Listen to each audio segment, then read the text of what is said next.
Olá, você que está nos assistindo, hoje nós vamos fazer uma conversa muito especial com a professora Raquel Gouveia. A professora Raquel Gouveia é da UFRJ e está aqui na Unesp no dia de hoje, que é dia 13 de setembro, para oferecer um mini curso, né, sobre lutas antimanicomiais, saúde mental e a perspectiva de gênero, classe e etnia. Tá? Então é um prazer, professora, receber você aqui na nossa casa, também no nosso canal, poder aprender com você. Seja muito bem-vinda. Eu que agradeço, Edivânia, um bom dia para todos, né, que possamos ter uma conversa bastante agradável, também muito feliz de poder compartilhar um pouco da minha trajetória e da minha produção. Obrigada, Raquel. Então, quero apresentar a professora Raquel, né, alguns dados da sua formação. Ela é graduada, então, em Serviço Social pela Universidade Federal Fluminense, né, também fez mestrado na UF, em Política Social. Ela fez especialização em Saúde Mental na Fiocruz e fez doutorado pela PUC São Paulo e pós-doc pela Unifesp. Que formação! Muito obrigada, Raquel, pela sua presença e participação. Nós vamos também divulgar um pouco aqui das suas obras, né?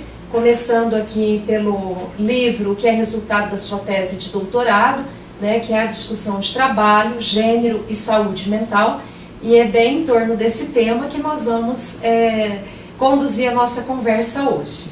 Tá? Além desse livro, nós também temos aqui o resultado do seu trabalho de pós-doc, que é Teorias e Filosofias do Cuidado, Subsídios para o Serviço Social.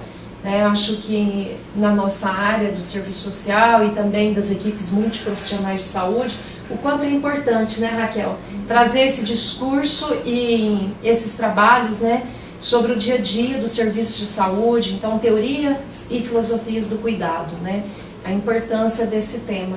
Tá? E temos também aqui ainda o tema do mini curso de hoje, tá? Então é luta antimanicomial e feminismos, inquietações e resistências, tá? Então a professora Raquel trabalhou esse livro aqui em coautoria, né, junto com a Melissa de Oliveira Pereira, tá? E também ainda o livro Luta Antimanicomial e Feminismo, Discussões de Gênero, Raça e Classe, também organizado junto com a professora Larissa, tá? É isso, Raquel? Quer completar? Junto com a professora Melissa de Oliveira. Melissa, me desculpa, troquei o nome aqui. Mas faz parte. Essa é uma coleção, né? Por isso que são cores diferentes. Exato, e os subtítulos. Então, os livros estão disponíveis aí à venda, né, pela internet. E a gente então dá continuidade aqui à nossa conversa. Vamos pedir então para a professora Raquel iniciar falando um pouco então dessa transversalidade, né, da questão de gênero, raça, classe, etnia, né, e saúde mental. Né? Como que você trabalha essa interseccionalidade desses vários temas com a saúde mental?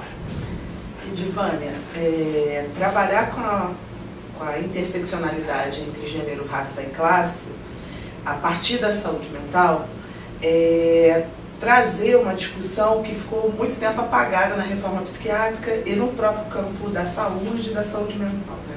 A gente vai compreender que esse louco que por muito tempo ficou dentro do hospício, né, ele tem gênero, tem raça e classe. Trabalhou-se numa perspectiva de homogeneizar o louco e a loucura.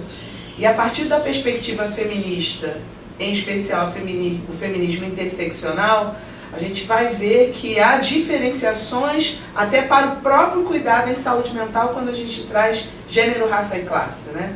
O quanto que isso vem promovendo não só o apagamento, mas um processo de silenciamento das dores e sofrimentos produzidas pelas opressões e explorações de gênero, raça e classe, né?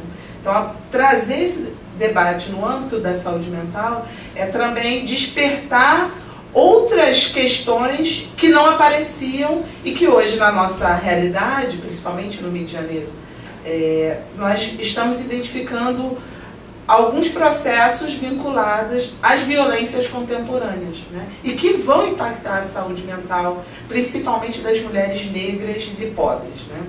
Um dos meus novos estudos está sendo direcionado para as mulheres negras, pobres, faveladas, em que têm os seus filhos exterminados pelo braço penal do Estado, né? E em alguns testemunhos que a gente tem identificado através das publicações de artigos e revistas e jornais, elas têm dito e denunciado através dos próprios movimentos de mães e familiares que têm filhos e parentes exterminados pelo braço penal do Estado, elas têm denunciado que o Estado vem respondendo apenas com a medicalização, ou seja, a resposta é o Rivotril. Então você tem aí uma dupla ou tripla penalização para essa mulher, que não tem acesso a condições de vida, de qualidade, que não tem os múltiplos acessos pelas políticas públicas, que tem o seu filho exterminado e, ao mesmo tempo, tem como resposta a isso tudo o remédio e, em geral, o Rivotril. Então, essa é uma questão que nos move hoje dentro da nossa realidade e outras questões, por exemplo, o aumento da medicalização da vida, principalmente das mulheres, né? Seja mulher branca, negra, indígena. Há aí um aumento, tem estudos, principalmente a tese de Melissa de Oliveira, que é minha companheira nessa coletânea, vai trazer questões direcionadas para o aumento da medicalização da vida das mulheres. E isso se dá pelas unidades de saúde, isso se dá pelos serviços de saúde mental, isso se dá também no sistema prisional, né, nas instituições de medida socioeducativa. Há um controle dos nossos corpos e existências, né? Das escolas. Das escolas, as escolas encaminhando as crianças, né, para as unidades de saúde, porque precisa de uma intervenção medicamentosa, psiquiátrica, psicologizante. E são crianças que vivenciam em realidades de violência, e aí você tem uma resposta novamente individualizada, através da medicalização e patologização. Então é um pouco dessa discussão que a gente hoje vem desenvolvendo, que aparece nas coletâneas, né? E que eu trago algumas preocupações junto com Melissa, e que está vinculado também à conjuntura nacional, como a gente vai hoje trabalhar a partir da entrevista. Raquel, eu acho que essa questão que você traz da medicalização, além de ser muito séria, né, ela não comparece como um problema para a maioria da população e nem para os profissionais de saúde, porque acaba sendo uma resposta imediata, né, tanto é que às vezes no serviço de saúde as pessoas que não saem com uma receita acham ruim, né? Então nós temos um tipo de informação que leva a essa racionalidade do medicamento, do hospital, né? Dentro desse sentido, a reforma psiquiátrica ela veio contra toda essa conformação, né? Tira do hospital o foco, passa para a comunidade. Então você poderia abordar um pouquinho, a reforma psiquiátrica levantou quais bandeiras e elas hoje estão em abandono? O que a gente precisa retomar, né, para poder fazer essa luta, chamar a atenção dos profissionais, das equipes de saúde, que é quem está lá na ponta, que é quem vai encontrar então com essa mulher, que vai encontrar com essas pessoas? Então, a reforma psiquiátrica, ela vai emergir no bojo do processo de democratização da sociedade brasileira, né? Tem seu início lá no final dos anos 70 e anos 80, muito sobre a influência do movimento de reforma psiquiátrica italiana, né? Que tem como um dos percussores Franco Basaglia, né? Que foi casado com Franca Basaglia, os Basaglias, e eles têm uma grande contribuição para o pensamento da saúde mental no Brasil, e a gente se inspira muito na produção do Basaglia. Inclusive, destacando, é primordial para quem vai estudar saúde mental beber diretamente na fonte de Basaglia, que era um comunista, militante. Você tem uma influência do Partido Comunista na reforma psiquiátrica italiana muito interessante e que pouco a gente conhece, né? E nessa inspiração, a Itália consegue superar o modelo do manicômio. O que é o manicômio? Manicômio, hospital psiquiátrico ou asilo psiquiátrico, né? É um modelo com mais de 200 anos, né? Em que tem por inspiração a entrada, por exemplo, e a organização dos antigos depósitos de pessoas, asilos, que em outro momento, como Foucault coloca em História da Loucura, né, que eram os leprosários, né, a entrada de Pinel, que vai organizar aquele processo em que as pessoas ficavam largadas, né? Então ele vai separar a partir dos sintomas. E aí se tem a criação da psiquiatria. Então você tem a psiquiatria criada há mais de 200 anos, né, como modelo de saber, como pensamento. E o manicômio ele se estruturou, né? Como é que Pinel pensa isso? Através do asilamento, a pessoa tem algum transtorno, né, algum sofrimento, e cabe destacar que o sofrimento produzido não é só apenas dos supostos alienados. Mulheres, negros, LGBTs, população em situação de rua, pessoas usuárias de álcool e outras drogas, todo mundo sempre foi parar no hospício, né? Pessoas que contestavam demais, militantes, pararam no hospício. Então você tem a utilização também da psiquiatria como contenção de subjetividades que são consideradas desviantes, né? Então Basaglia vai trazendo essas questões e isso aparece aqui nos anos 70, né? E o embrião da reforma psiquiátrica é o movimento de trabalhadores de saúde mental que começa a contestar as condições das instituições asilárias, dos manicômios vigentes naquele momento, do crescimento massivo das internações em hospitais psiquiátricos privados. Você tem aí nos anos 60, 70, um boom da privatização da loucura, né? A entrada dos anos 50 foi a entrada da medicalização, e sem falar que a resposta sempre foi a medicalização, a eletroconvulsoterapia, o ECT, né, a camisa de força. O louco ele não tinha voz, né, ele não tem direito a falar porque ele é um sujeito insano. Então você contém essa loucura. Muita violência, né? Muita violência. O manicômio ele é a expressão da violência.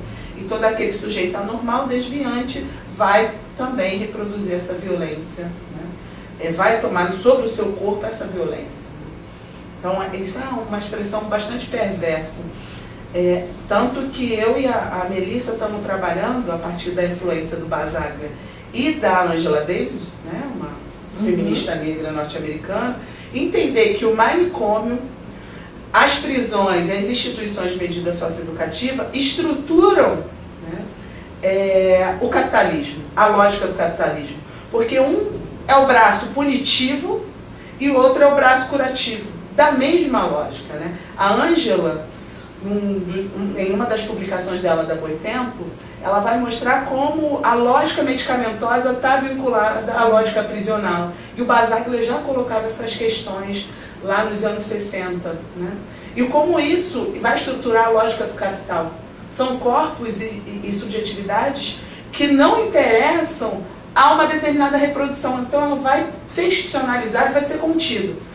Hoje a expressão é ou extermina ou você interna.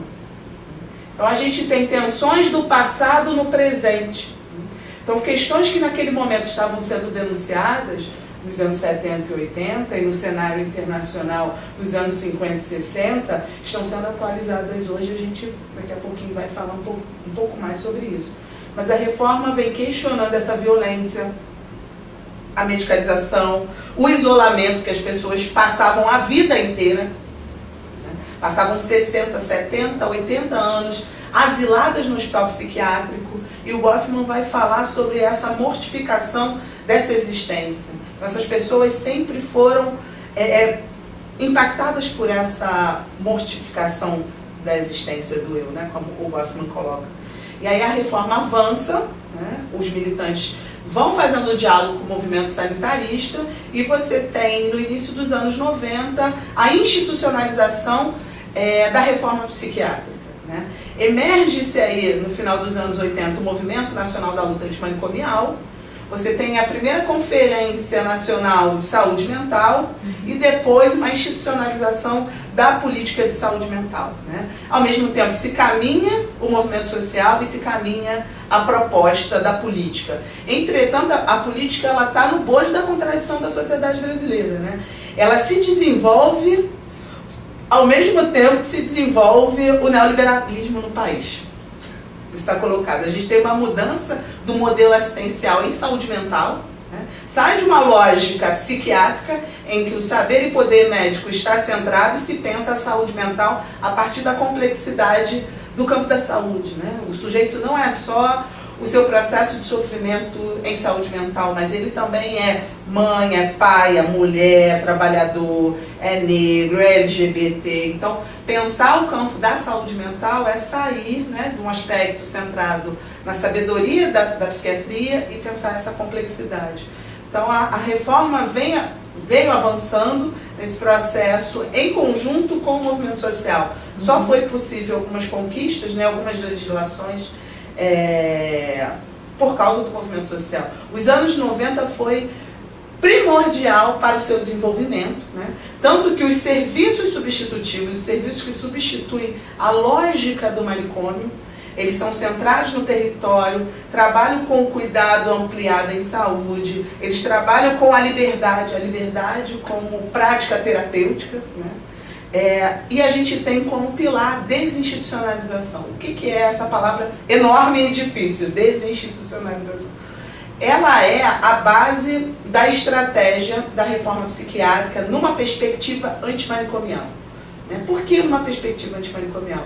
Antimanicomial é entender que o manicômio, ele está estruturado também na lógica do capital, né? O manicômio, exatamente, o manicômio, ele é a reprodução de uma lógica, que é a eliminação, o controle da população negra, indígena, LGBTs, né, dos mais diversos trabalhadores, enfim. Então o manicômio ele tem uma funcionalidade de contenção, né, e de eliminação também dessa população, que somos nós, né? Mulheres que pensavam demais, como nós, provavelmente estaríamos no manicômio. Infelizmente. Né? E o próprio capitalismo, ele cria outras formas de manicômio para nos conter. Sim. O uso aí indiscriminado não só do Rivotril, mas também de analgésicos, que nos Estados Unidos você não pode utilizar sem uma prescrição médica, e aqui é banalizado, é uma forma de contenção do nosso corpo. Hoje, você tem às 10 horas da manhã passando num canal nacional um programa que vai falar sobre o bem-estar médico centrado, biologizante. O que é na sociedade contemporânea você ter uma busca do bem-estar constante, né? Uma entrada na academia, não que a gente não tenha que fazer atividade física, mas uma preocupação do corpo exacerbada, né? De um prolongamento da vida e de um corpo padrão em que você coloca em risco tudo, né? Inclusive a sua própria saúde mental, na busca do próprio corpo. E aí, pensando nesse processo da própria desenvolvimento da saúde mental, né, a reforma caminha no modelo de substituição centrado na desinstitucionalização. A desinstitucionalização vai se direcionar no processo de saída de forma responsável das pessoas que lá ficaram isoladas, abandonadas por muito tempo, né? Porque o manicômio ele virou sua casa, virou sua família, virou sua moradia, virou seu lazer, virou sua cultura. Algumas pessoas foram resistência dentro do manicômio, como o próprio Bispo do Rosário, que é conhecido internacionalmente pelas suas produções, homem negro, trabalhador, que em algum momento, né, nordestino, importante falar sobre isso, que em algum momento não ficou bem, teve dificuldade de administrar o seu sofrimento e foi parar no hospício e ficou isolado na colônia Juliano Moreira, né? A gente tem a Adelina Gomes, que foi a única mulher que fez parte do ateliê da doutora Anísia da Silveira, né? Mulher negra do interior do Rio de Janeiro, que tinha desejos incontroláveis, certo momento não deu conta dos seus desejos, sua família a internou e ela passou muitos anos até a sua morte dentro do hospital psiquiátrico, né? Então a gente está falando aí de uma legitimação do extermínio de determinada população. E o próprio Lima Barreto... De reclusão. De reclusão, é uma condenação, já é uma condenação. E o próprio Lima Barreto, porque Lima Barreto, um literário bastante conhecido, passou seus dias no hospício por causa do uso do álcool. E ele denuncia em Cemitério dos Vivos que o negro é a cor mais cortante do hospício. Por acaso eu trabalho hoje onde o campus da Praia Vermelha da FRJ é onde teve o primeiro hospício do Brasil, que é o prédio tombado do campus, e ali tem uma representação bastante simbólica, né? Porque ali é um campus que tem em torno muitos serviços de saúde mental. Então, isso é extremamente marcante. Eu estou falando disso tudo porque a desinstitucionalização tem esse sentido, né, de pensar a vida, né, fora do hospício e promover vida. Então, a saída do hospício de pessoas que passaram anos, né, e aí, mortificados por esse processo, né, necessita de uma responsabilidade plena. Então, precisa de uma rede de serviços substitutivos que funcione 24 horas, 7 dias na semana, que tenha o suporte da moradia, porque algumas pessoas já não têm vínculo familiar, né? Precisam pensar na arte, na cultura, no trabalho, na geração de renda, pensar no próprio cuidado em saúde mental. A gente trabalha com a concepção não mais de doença mental, porque quem trabalha com doença mental é a psiquiatria, a gente trabalha com sofrimento psíquico mais grave, mais crônico, né? A pessoa não é uma pessoa transtornada ou que porta um transtorno, né? Ela é uma pessoa que tem um sofrimento psíquico e precisa de um suporte da comunidade, de um serviço de saúde mental, que tenha ali uma equipe multidisciplinar que possa acompanhar, né, para que ela possa lidar da melhor forma possível. Então a desinstitucionalização vai pensar em todos esses aspectos, por isso que ela precisa ser extremamente amarrada, né, e ter um diálogo com o território. Se a comunidade, né, se o território não estiver participando desse processo, a gente pode recriar outros manicômios no próprio território. E uma das expressões atuais são os cárceres privados. As unidades de saúde têm visto, eu me lembro da minha experiência de assistente social, de encontrar cárcere privado. Porque as famílias têm um grau de dificuldade. O manicômio está na sociabilidade brasileira. As formas de reclusões, elas se dão de isolamento, de exclusão, elas estão naturalizadas, né, do próprio extermínio. Lembro de um caso do Ceará que um senhor que estava catando latinhas, garrafas, em algum momento falava sozinho, enfim, não incomodava ninguém, mas incomodava, né? Era um corpo negro que tem um transtorno, ele foi contido num poste, na cidade de Cariri, no interior do Ceará. Contido num poste, amarrado até a chegada dos bombeiros, dos policiais. Do que a gente está falando, né? O que é ativado nos processos de contenção dos corpos considerados transtornados e adoecidos mentalmente, né? A gente está falando aí também do racismo que estrutura esses processos, né? Das relações de gênero que são completamente desiguais. Enquanto as mulheres de classe média mais alta podem acessar o psicanalista, podem ter um espaço de autocuidado, de práticas alternativas, as mulheres negras não vão ter esses espaços. Elas, na maioria das vezes, vão parar nas unidades básicas de saúde e vão ter como resposta a medicalização, os benzodiazepínicos, ansiolíticos.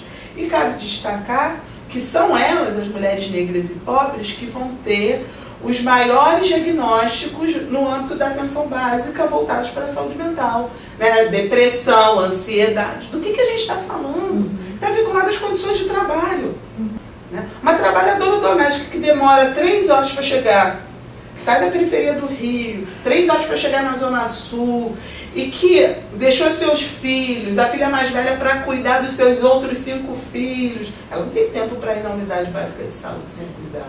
E soma isso os baixos salários. Ou então é o aluguel que está atrasado, o alimento que está faltando. Então ela tem que conviver com uma condição de estresse que é permanente. Nós não estamos falando de um estresse no engarrafamento, num horário específico, num dia específico. mas da própria condição de vida, né? Do levantar e cotidianamente pegar uma condução que demora 2 horas para chegar no trabalho, depois para voltar. E isso é uma situação que nem sempre, na maioria das vezes, não é considerada, né, Raquel? Uhum. A gente vem, dentro do projeto Luta Antimanicomial e Feminismos, essa coletânea, começou com a coletânea, acho que vale contextualizar. Legal, pode contar para nós um pouco a história. Para a gente trazer como que a gente foi pensando essa coleção.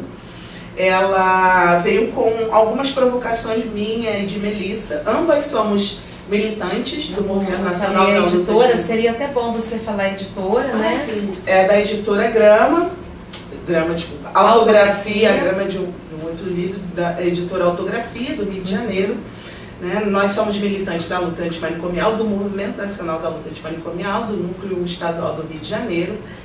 E ambas, na época, doutorandas, têm objetos muito parecidos. É que eu trabalho, na minha pesquisa do doutorado, eu fui estudar as trabalhadoras do cuidado dos serviços residenciais terapêuticos, que são moradias para essas pessoas que saíram do hospício, né? Passaram anos no hospício.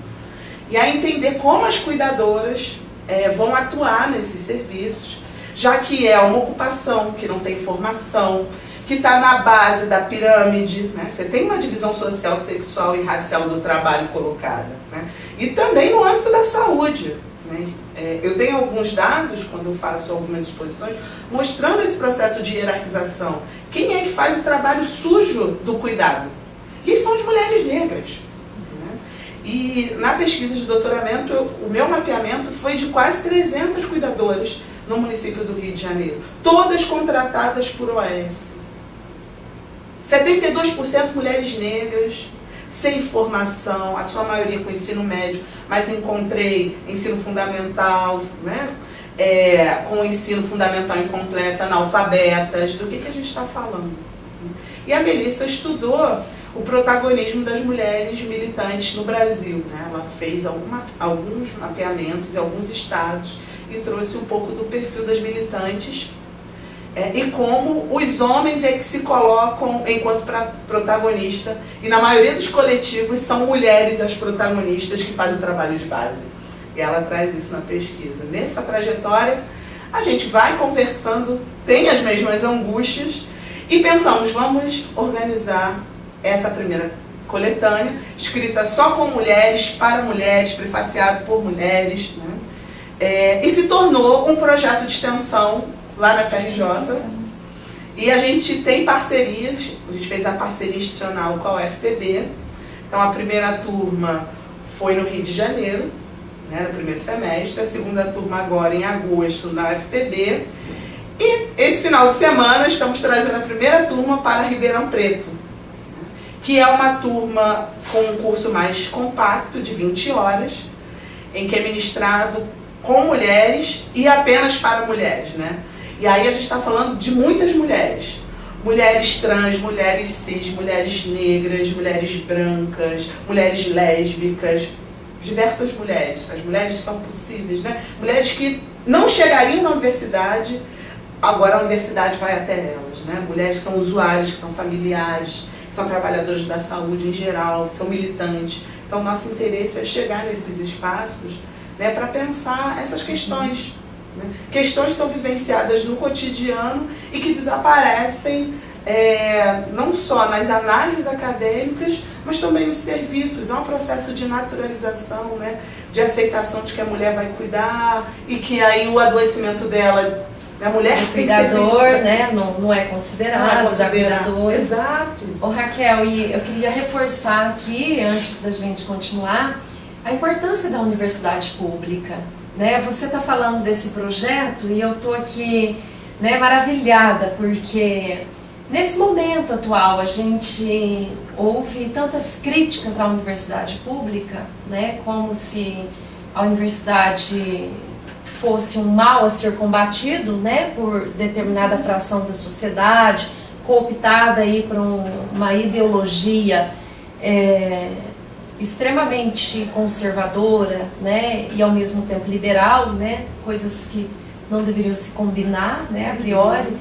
Mas enfim, então a universidade pública ela tem esse papel, né? Falar um pouquinho da importância mesmo dos trabalhos de extensão, né? Ir até a comunidade, cada um na sua área de pesquisa, envolver, como a Raquel falou, a universidade, a mulher às vezes, essa mulher, né, não tem como vir à universidade, a universidade vai até ela. Sim.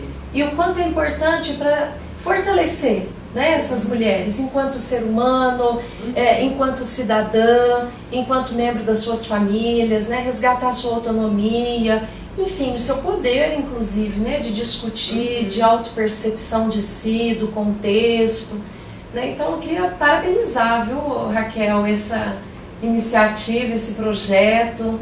Eu sei que é uma luta, né, que a gente não tem retornos financeiros por conta disso, mas acho que a gente se satisfaz muito com o resultado do trabalho, né? Sim, eu acredito que não tem como produzirmos conhecimento se nós não também desinstitucionalizarmos nossas práticas. A universidade que fica dentro dela mesma, ela está propícia a ser engolida pelo seu autoconhecimento e achar que a gente vai salvar o mundo, né, e que vamos transmitir a verdade. Pelo contrário, né, a transformação se dá para fora e com diálogo com a comunidade entrando. E a produção do conhecimento também, o real está lá.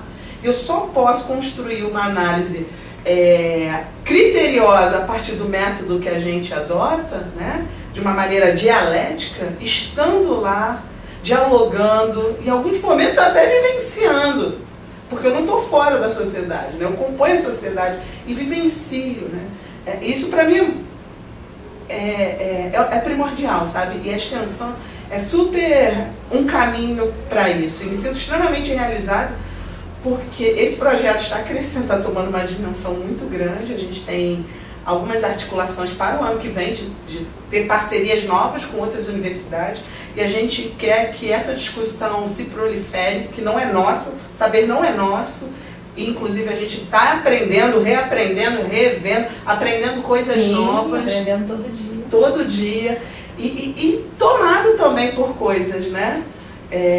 Então eu fico muito feliz porque eu tenho parcerias nesse processo de pessoas que pensam que nem eu, que vamos juntos. E vamos pensar numa parceria. E vamos pensar. Ô, Raquel, ainda dentro dessa questão da extensão, eu queria só reforçar uma outra coisa, né? Que hoje nós temos uma demanda por parte do Estado de projetos de extensão que se vinculem ao mercado, que busquem, inclusive, financiamentos de empresas, mas sempre voltados para a reprodução, né, mercadológica.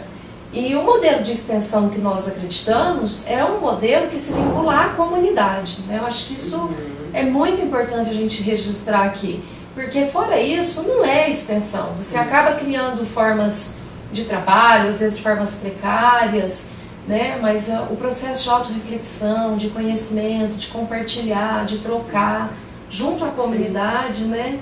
Isso... E esse outro não é objeto científico, ele faz parte do processo. Faz parte, Essa é a diferença, né? Não estou lá para estudar o outro, aquela mulher negra fala assim, não é isso. É da gente fazer o processo juntos, né? E quais são as possibilidades para contribuir para essas mudanças.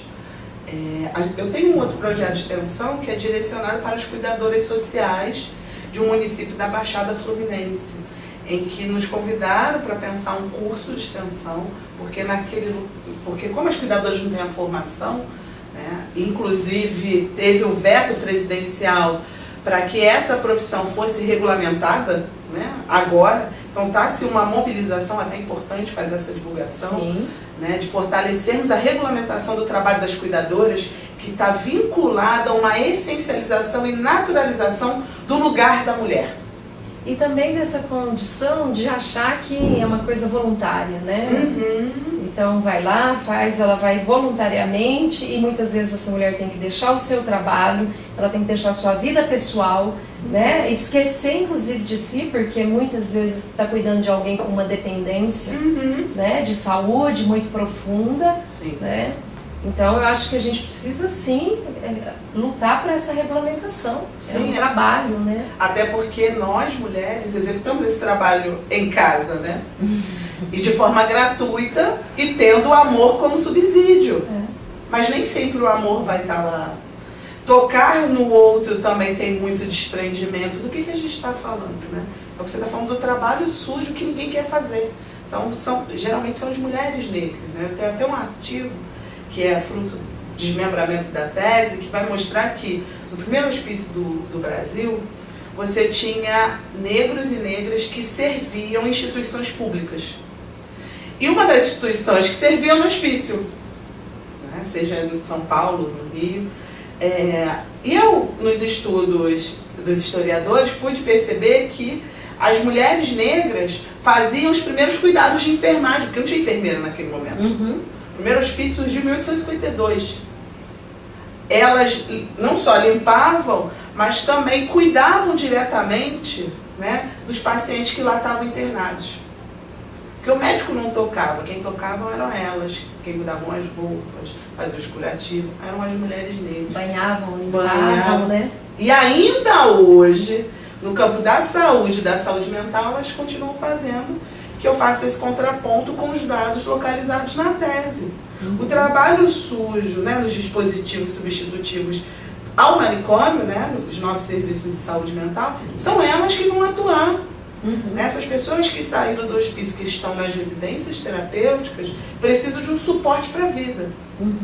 Quem faz o diálogo com o território, né, quem está com eles, porque elas trabalham 40 horas semanais, e é numa casa, a gente está falando de uma casa, tem organização, que tem suas dificuldades, né? E como é que é isso?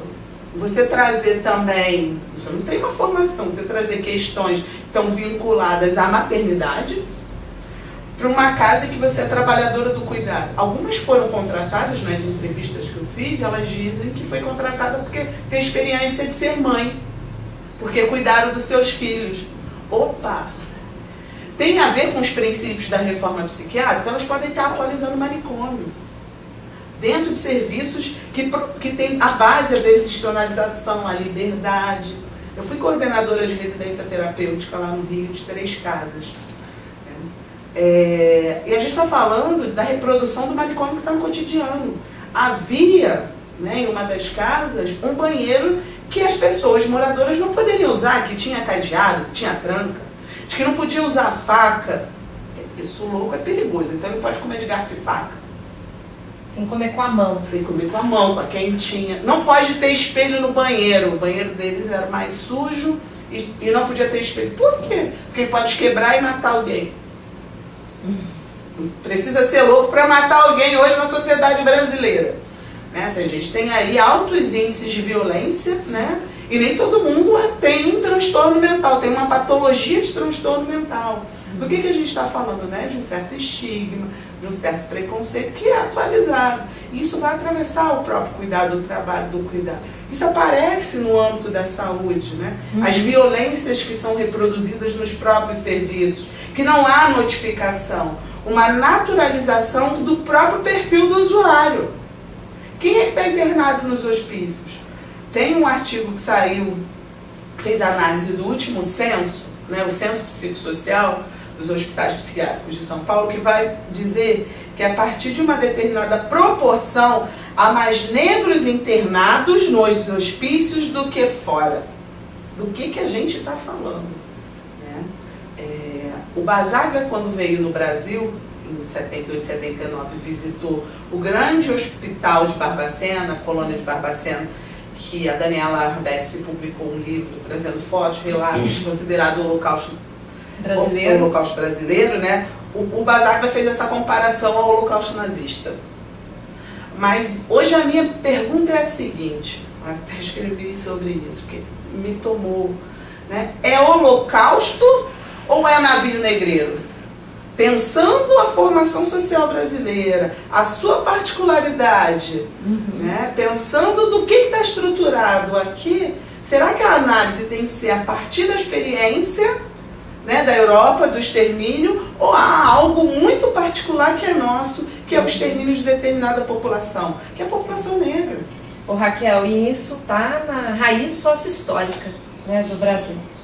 A gente pega, por exemplo, o livro do do Jurandir Silva, Raízes do Conservadorismo, que ele vai analisar os anais do Congresso Nacional, né, no momento da abolição da escravatura, né? Então ele analisa os discursos, inclusive dos jornais.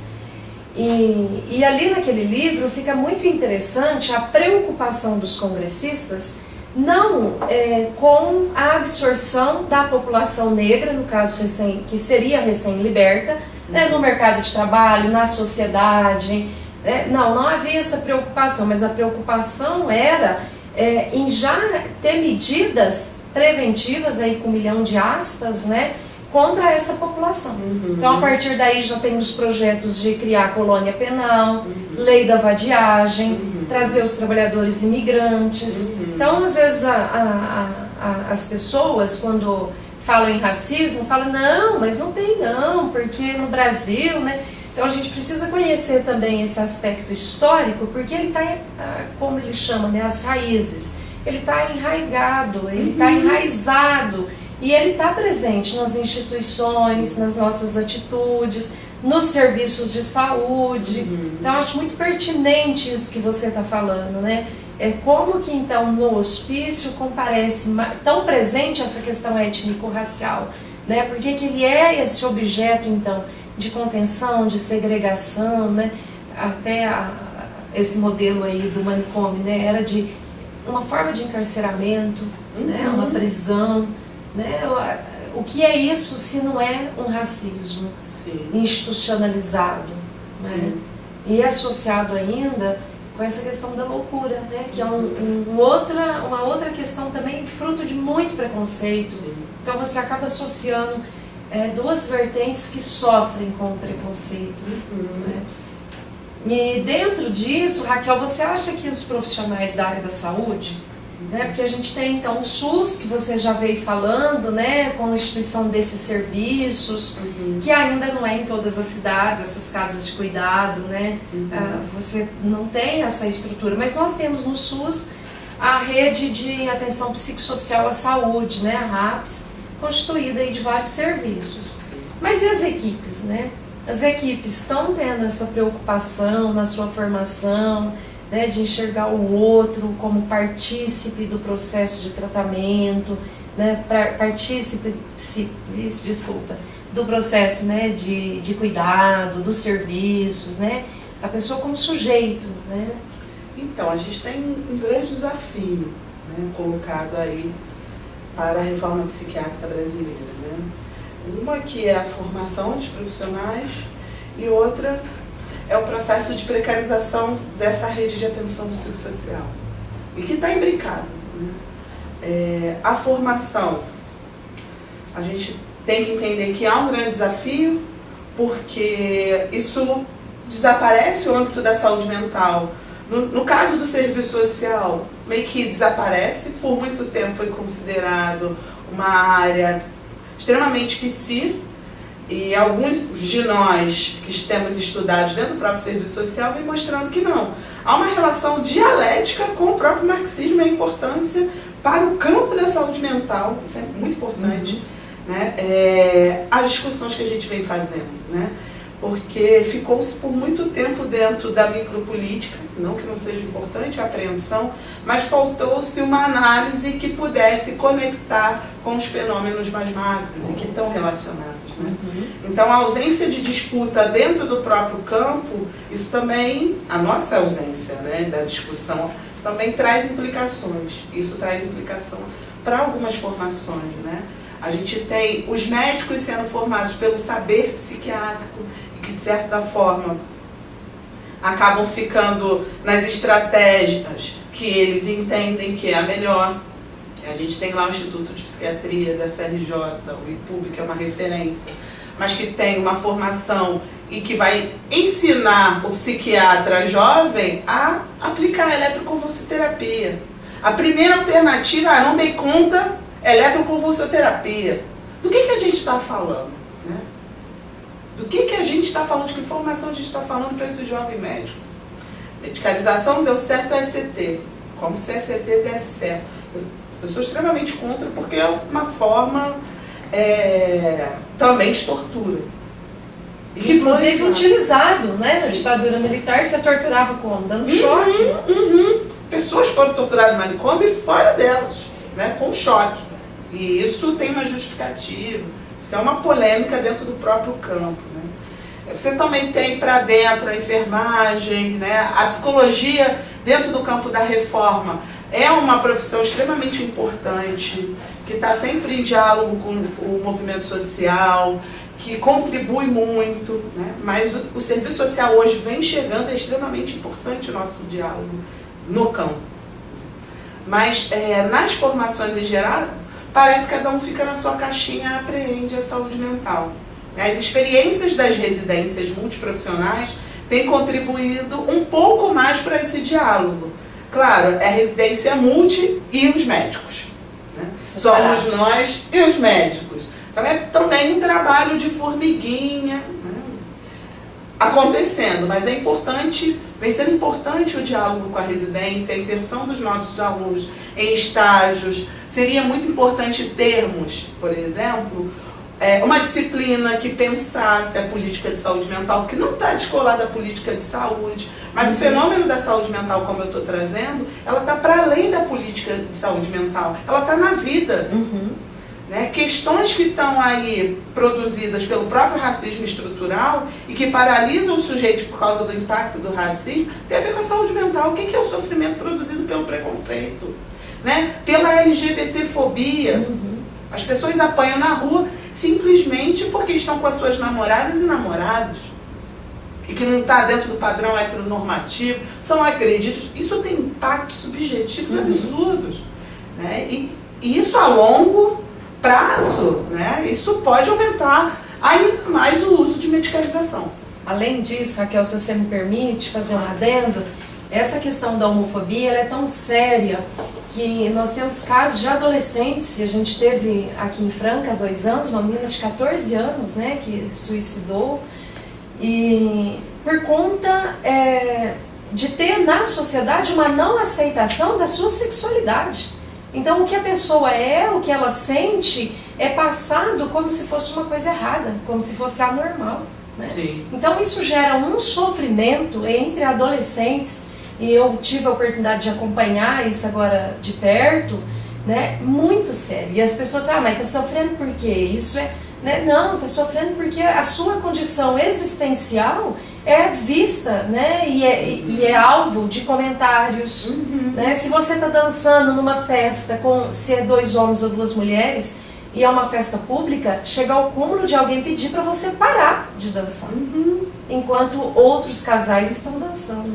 Né? Então, o nível de sofrimento leva ao suicídio entre adolescentes, leva ao uso de medicação. Né? Isso tudo por falta de eu ia dizer aceitação, mas eu acho que não é nem esse o termo, né? Mas é uma abertura da mente de conviver com a diversidade humana. Né?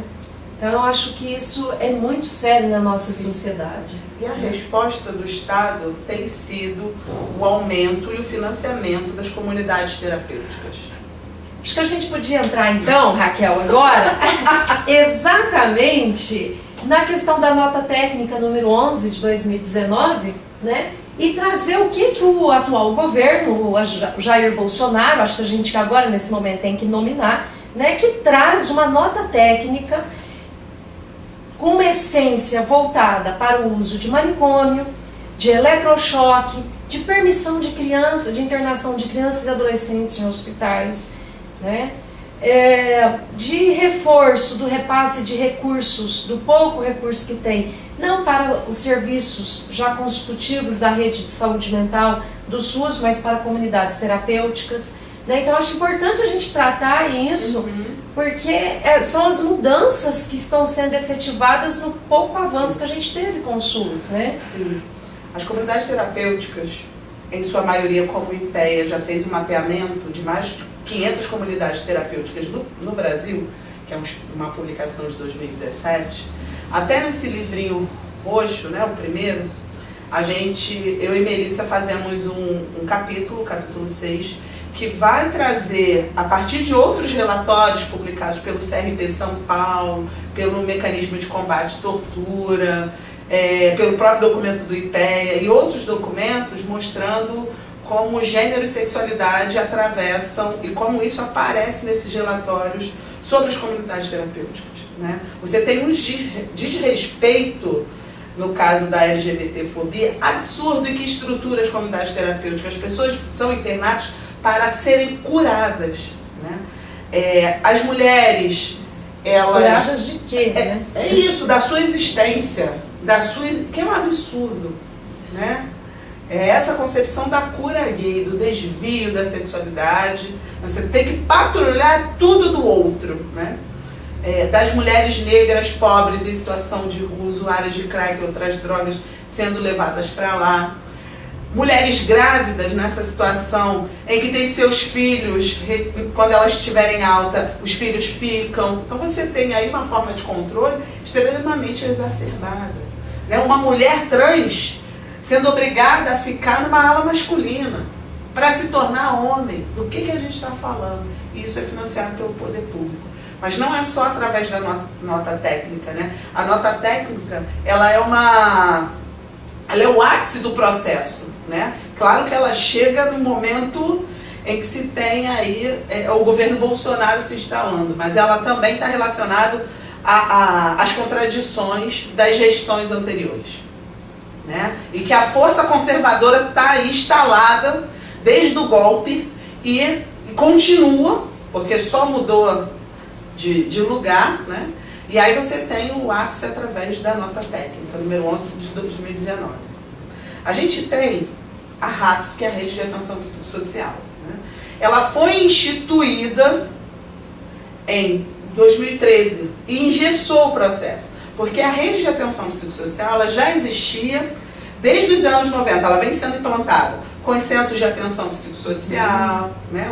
O CAPS-AD, álcool e drogas, infanto-juvenil, o adulto, né? Você tem uma pluralidade de serviços, os ambulatórios ampliados, os leitos de hospitais gerais, com um avanço, matriciamento, né? As residências terapêuticas, os centros de convivência, hospital dia. Essa rede, né, que vai substituir o manicômio, ela avança e os leitos psiquiátricos vão diminuindo para o fechamento, anos 90. Né? Anos 2000 você tem a dimensão jurídico-política da reforma psiquiátrica, porque se avança com os serviços, o primeiro CAPS é de 1986 de São Paulo. Os serviços avançam, a reforma se implanta, se modifica o modelo assistencial e na primeira década dos anos 2000 você tem a dimensão que o Paulo Amarante trabalha 4 dimensões, e uma delas é a dimensão jurídico-política. A gente tem a mudança legislativa, a Lei 10.216 de 2001, a Portaria dos CAPS, a 336, a 106 das residências terapêuticas e outras que vão mudar esse serviço. Né? Já nesse processo, a gente está avançando com a reforma, né? Mas há sujeitos e coletivos que são contra, entidades que são contra, né? A Associação Brasileira de Psiquiatria ela tem uma concepção do campo da saúde mental e nunca foi a favor do caminho que se seguiu aí em prol da reforma psiquiátrica e do cuidado em liberdade, né? Então você tem um campo de disputa, mas desde 92 até 2015 profissionais que defendem, de certa forma, uma dada concepção de luta antimanicomial sempre estiveram na gestão nacional. E cabe ressaltar que foi nas gestões dos municípios que o PT assumiu é que se teve avanços municipais. Isso é muito interessante, né? Claro, no caso do Rio, não foi, avançou-se, mas a gente tem sérios problemas. Tem as contradições. Temos contradições em Santos, né? Temos algumas contradições, mas se avançou-se, claro, né? Negociando sempre parceria público-privado, questões que hoje a gente vê as implicações no cenário atual. Né? Em 2010, a gente tem a 4ª Conferência Nacional de Saúde Mental, que é um marco para nós. Porque depois de 9 anos na gestão Lula, né, a gente tem a 4ª conferência. A terceira foi em 2001, só em 2010. Nossa, 9 anos depois. 9 anos depois. Né? E com muitas discussões acontecendo. E um cenário colocado que é o cenário do crack. Né? Uma possível discussão voltada para uma epidemia. E que não é uma epidemia, né? e aí se constrói o programa CRAC É Possível Vencer. Nesse processo você começa a ter negociações até avançar. Em 2013, você tem o primeiro encontro nacional da RAPS, né, e que os profissionais vão denunciar as condições da RAPS, da Rede de Atenção Psicossocial, né, a institucionalização da RAPS, cria-se uma portaria para instituir RAPS, e se inclui comunidade terapêutica para dentro desse processo. Né? Então você tem uma pactuação ali, como assim? Né? Você está numa perspectiva antimanicomial, vamos acabar com o manicômio, e você coloca um novo formato do manicômio na rede, porque a portaria 3011, que regulamenta a RAPS, tem as comunidades terapêuticas. Isso foi uma correlação de forças. Né? Para se manter no poder, você tem essa correlação. Então você abre exceções, né? E aí isso foi um tiro no pé, né? Porque no processo do pré-golpe, né, que a gente chama de pré-golpe, porque a gente também teve uma dança das cadeiras, né, com a saída do ministro da Saúde em 2015, Marcelo. Não, você lembra qual era? Eu esqueci o nome do ministro. Acho que era Alexandre. O Alexandre Padilha foi antes. Foi antes. É um militante da luta antimanicomial, daqui a pouco eu lembro. Tá, e aí o Marcelo Castro assume, porque o PT negociando com o PMDB, você muda e cai o coordenador nacional de saúde mental, fica um tempo sem e assume um gestor manicomial, né, vinculado à força conservadora, que foi diretor do maior hospital privado da América Latina. Isso foi quando que você está falando? 2015, final Isso de em 2015. Já então naquele período? Já naquele período, nessa negociação. De tentar manter a questão política aí, né? O poder político. Tanto que os movimentos antimanicomiais, alguns coletivos começam a se organizar e ocupam no ano seguinte as salas da Coordenação Nacional de Saúde Mental. Foi a primeira ocupação no espaço federal, né? Ocupam as salas em Brasília, o prédio em Brasília, né? Então você tem várias mobilizações acontecendo, fora Valêncios, né? E que são retirados, né, por força policial depois de 4 meses, né? E ele cai e depois assume um psiquiatra mais tradicional ainda, representando literalmente a ABP. E que vai redirecionar e vai ser a favor da lógica do manicômio e do incentivo ao financiamento aos leitos psiquiátricos, né? A favor aí do investimento das próprias comunidades terapêuticas, vai estimular, como está na nota técnica, né, o financiamento, porque não se tem financiamento há um bom tempo, aos equipamentos para a eletroconvulsoterapia, e essa nota técnica mostra isso, né? Estimular, vamos comprar, né? Vamos ensinar, vamos formar psiquiatras, né? Vamos inserir psiquiatras, uma lógica completamente perversa, criando dispositivo, tem um outro dispositivo criado também para pensar dessa maneira mais tradicional. Então a gente tem um processo aí que vai emergir com essa nota técnica, né? Você tem pactuações. Eu venho pensando quais são os projetos então que estão em disputa dentro da reforma psiquiátrica, né? E escrevo sobre isso e falo que um é um projeto conservador, centrado nessa lógica manicomial, que tem o isolamento, o saber e poder médico e o manicômio como base. Um projeto que faz pactuações com o grande capital, que é isso. Vamos implantar a reforma psiquiátrica, os serviços substitutivos, mas não vai ser tão duro assim, não pode ser tão radical, como é que nos chama, não pode ser tão radical. Então a gente pactua, a gente implanta a rede, mas tem que ter OS. Mas OS, que em algum momento era a ONG de usuários e familiares da saúde mental. Do que a gente está falando, né? E um projeto radical, que é uma perspectiva basagliana, que entende a luta antimanicomial, né? O lema por uma sociedade sem manicômios, vinculados ao fim da desigualdade social, ao fim da LGBTfobia, do racismo, do machismo. Então a gente tem grandes projetos em disputa que vão se materializar no cotidiano, né?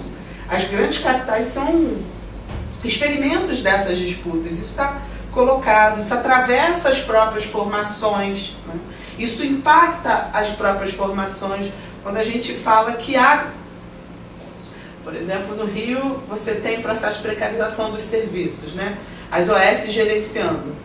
E aí os profissionais da atenção básica e da saúde mental ficam muito tempo sem receber. Né? E aí, ao mesmo tempo, você tem reivindicação, não fecha o hospício. E aí como? Mas fecha o hospício também, mas não fecha pela precarização, né? Então você tem algumas contradições sendo colocadas. Mas esses processos também impactam a vida dos trabalhadores. Edivânia, a gente tem casos de residentes suicidando. De trabalhador que não recebe, que se suicida no trabalho. Trabalhador da saúde mental, da atenção básica. Né? Essas concessões mais macros, né? Essas pactuações, vão implicar diretamente na vida das pessoas, dos trabalhadores, dos usuários. O usuário que não surtava há 15 anos, ele vai ficar mal porque não tem um remédio. Porque ele vai para o serviço, não tem alimentação, e a gente está falando de uma população negra, pobre, que não tem acesso, que às vezes o único lugar para comer é o serviço. E que bom que ele vai para comer. Ele está pensando no seu cuidado, na sua existência. Lógico. Isso é difícil às vezes para as equipes, esses desafios. Então essas tensões vão aparecer no cotidiano. Não dá só para chegar e pegar remédio, não é essa a ideia. Tem outras tensões. Até para formar um vínculo, né? Exato. Com o espaço, com a equipe. Né? Raquel, você falou um pouco do sofrimento, né, de trabalhadores e trabalhadoras da saúde mental. A gente sabe que essa convivência com o sofrimento do outro, né, já é uma tensão muito grande para a pessoa. Estar cotidianamente, né, frente a esse sofrimento. E, além disso, então, estar submetido a essas condições extremamente precárias, tanto das suas condições de trabalho, do seu salário e tal, quanto também do serviço, porque aí você atende, tem a percepção do sofrimento, mas e aí? Você não tem resposta.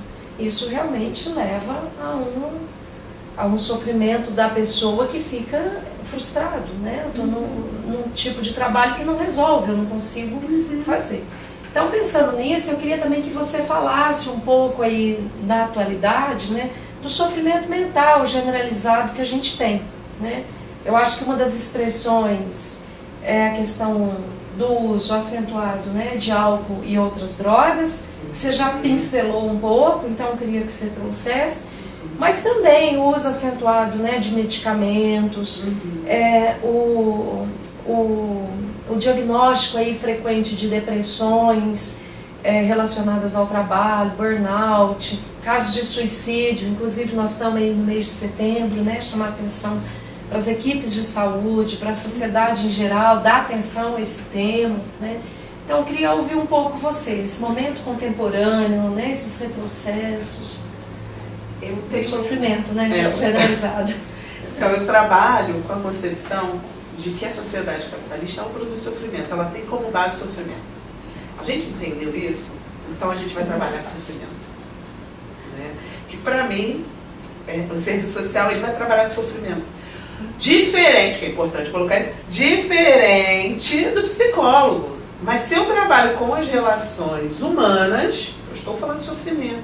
Um sofrimento inerente, porque nós temos o nosso sofrimento inerente existencial, mas há sofrimentos produzidos socialmente, né? Como a gente está colocando aqui, que é o racismo, a LGBTfobia, o sexismo, o machismo, a própria desigualdade, tem própria condição de trabalho, sim, né? Tudo isso atravessa e vai produzindo, né? Expectativas, não expectativas. Então eu não consigo pensar, né, sobre essas condições de trabalho, descolando do sofrimento, ou o próprio trabalho pensando o sofrimento, né? E isso vem sendo uma pauta crescente no próprio campo da saúde mental, né? Seja pelo entendimento do sofrimento dos trabalhadores, ou seja pela compreensão de que os próprios trabalhadores estão sofrendo, trabalhadores e sociedade. Porque se a gente está falando de um perfil de sujeito que foi patologizado, internado e abandonado, não é mais produtivo.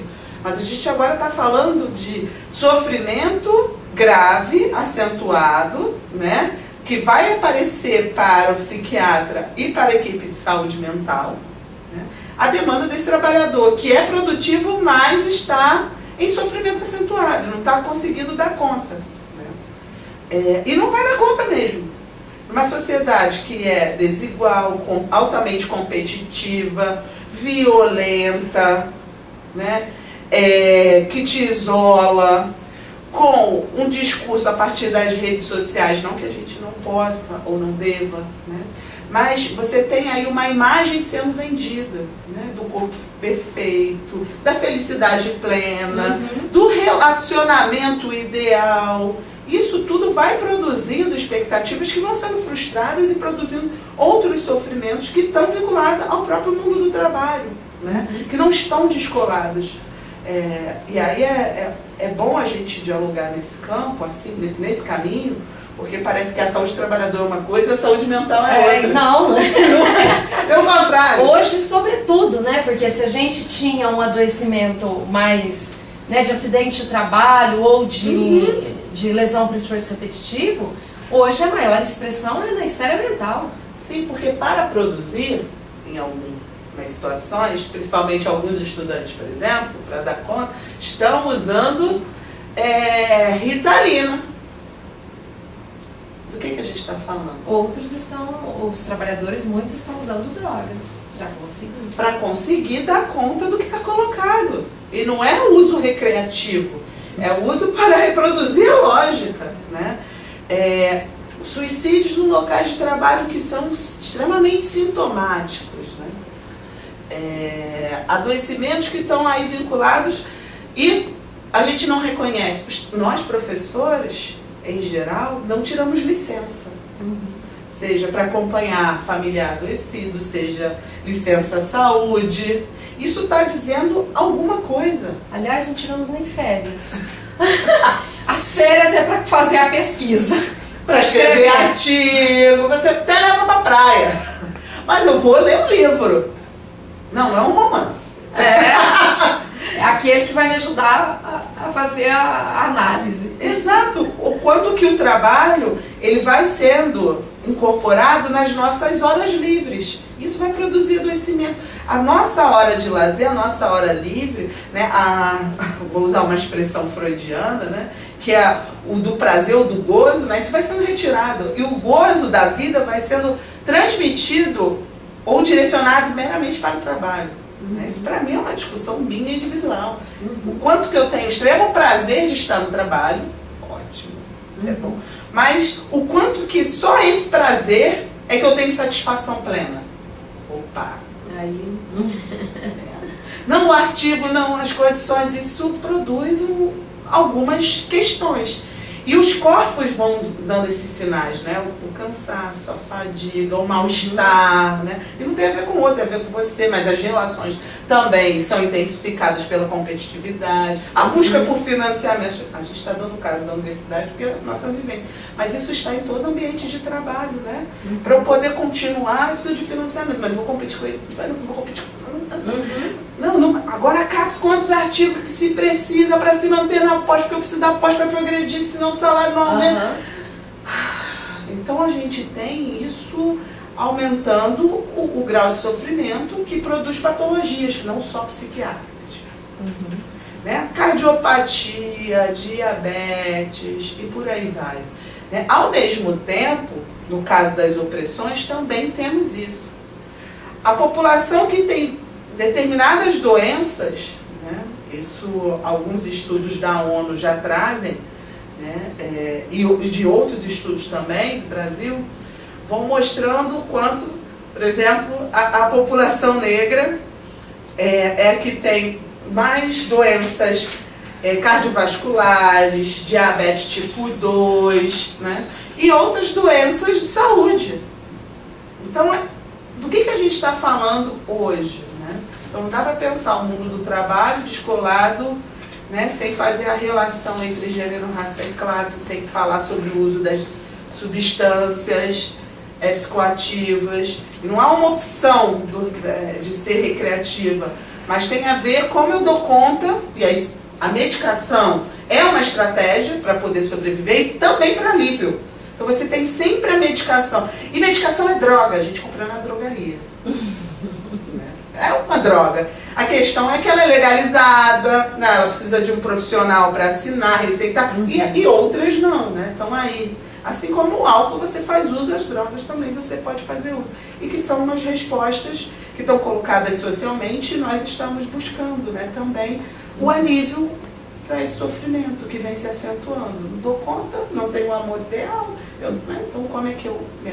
Né? Eu quero emagrecer, subir tramina, eu não consigo dormir, quero ser feliz, né? Eu quero ficar mais calmo, vai a Ritalina, eu estou meio triste, não consigo dormir. Se eu não consigo dormir, toma Rivotril. Então você já tem algumas drogas, né, sendo colocadas. Quais são as alternativas? Conhecemos a medicina oriental, práticas alternativas, né? Os espaços em que eu tenho prazer, os espaços religiosos, são espaços de saúde, são espaços de saúde que precisam ser respeitados, né? A intolerância religiosa que a gente não falou, mas também produz adoecimento, né? Hoje um fenômeno no Rio em que centros de Umbanda e Candomblé estão sendo completamente destruídos por ordem do tráfico. E as pessoas sofrem violência porque andam de branco, né? Porque andam com as suas guias. Isso produz uma série de sofrimentos. Tá certo, Raquel. Eu acho que pra gente, então, finalizar essa conversa, né, eu gostaria que você comentasse um pouco sobre o serviço social, né, a aproximação do serviço social com a área da saúde mental, enquanto uma das profissões que compõe as equipes multiprofissionais de saúde, enquanto também pessoas, né, que estão aí pensando, criando alternativas ou trabalhando junto para que essas novas alternativas, né, de cuidado sejam efetivados, ou enquanto pesquisadores, como a professora Raquel. Então é fundamental o serviço social pensar a saúde mental, né? Pensar os temas que envolvem a saúde mental, para além de uma política que vai olhar para as pessoas que possuem ou são diagnosticadas a partir do saber psiquiátrico, são os transtornos, né? Mas que a saúde mental ela é algo muito mais amplo, né? E que, particularmente partindo da própria concepção marxista, né? A relação com o outro, né? Não é só a transformação da natureza que me transforma, mas a relação com o outro também me transforma e transforma a sociedade, também está vinculada aí com a saúde mental, né? Eu falo sempre para os meus alunos que há uma conexão com a materialidade e a subjetividade. Elas são relações intrínsecas. Se autoalimenta, né? Exatamente, e isso faz parte do trabalho do assistente social, né? Uma escuta qualificada, né? O acolhimento em determinado momento de sofrimento. Eu posso não estar no serviço de saúde mental, não posso estar no serviço de saúde, em que nós fazemos parte da equipe multidisciplinar, né? Do processo de trabalho coletivo. Mas a gente pode estar em outro processo de trabalho coletivo, que é na assistência e a saúde mental atravessar. Sim. E não necessariamente a pessoa ser uma pessoa que tem um cuidado ou acompanhamento num CAPS, num serviço especializado, mas alguém que está com fome e que está com um determinado grau de sofrimento, porque está sem respostas concretas. A ausência de condições concretas, materiais, produz sofrimento. E a gente trabalha com isso. Não é só viabilizar o direito, mas antes disso tem uma série de mediações postas. Inclusive, fazer o acolhimento daquela pessoa, né? Uma escuta naquele momento vai fazer toda a diferenciação, né? Então eu trabalho com essa concepção de que a saúde mental está aí. Por exemplo, quem trabalha com violência dentro das favelas, o que é acordar? Eu não sei, eu nunca vivenciei isso. Nunca, apesar de ser uma pessoa negra, né, mas eu tenho meu lugar de privilégios e possibilidades. E é muito bom reconhecer isso. Não sei o que é acordar cedo e ter que pular um corpo para ir para a escola. Ou eu tenho alunos que esperam, né, o tiroteio passar, porque estão voltando da universidade, ou ter que dormir em outro lugar, porque o tiroteio não passou. Ou o caveirão está acordando todo mundo às 5 da manhã. E o grau de sofrimento para lidar com isso, como é que você estuda? Como é que você chega na universidade com fome? Isso faz parte do serviço social. Isso tem a ver com a saúde mental. O racismo estrutural que perpassa as instituições, o machismo que também perpassa as instituições, também faz parte do serviço social combatê-lo, que está aí colocado. Então, essa é um pouco da discussão que eu venho fazendo, que aproximo com o serviço social, a nossa necessidade de pensarmos o quanto que uma determinada materialidade, a ausência de condições implicam diretamente na produção de sofrimento. E quais são as nossas respostas diante disso. Não dá só para pensar enquanto encaminhamento psicológico individualizando, mas há problemas coletivos produzindo sofrimento. E agora, quais são as estratégias? Estratégia coletiva, mas eu também tenho que assumir como tarefa do meu trabalho profissional. Pensar coletivamente com esses sujeitos, com essas pessoas, ouvindo-as e aí pensando estratégias para podermos superarmos e seguirmos juntos. Tá certo, Raquel. A gente agradece muito essa possibilidade de aprender com você. Acho que o objetivo aqui do nosso canal, que a gente está com muito esforço, tentando levar essa proposta adiante, é justamente isso, socializar os estudos, os debates que as pessoas vêm fazendo nas várias áreas e que de alguma forma estão ligados ou que dialogam com a saúde do trabalhador e da trabalhadora.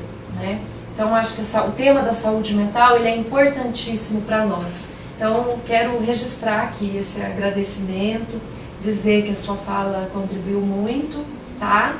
E também quero agradecer o Rafael Pereira, que está aqui, que está fazendo a filmagem, Agradecer o programa de pós-graduação em serviço social, que trouxe a professora Raquel de Ribeirão até a Franca, e o pessoal do CRES de Ribeirão Preto, que está organizando a atividade lá que a professora já mencionou, que vai realizar um curso compactado sobre luta antimanicomial e feminismos, e a questão étnico-racial, esse final de semana.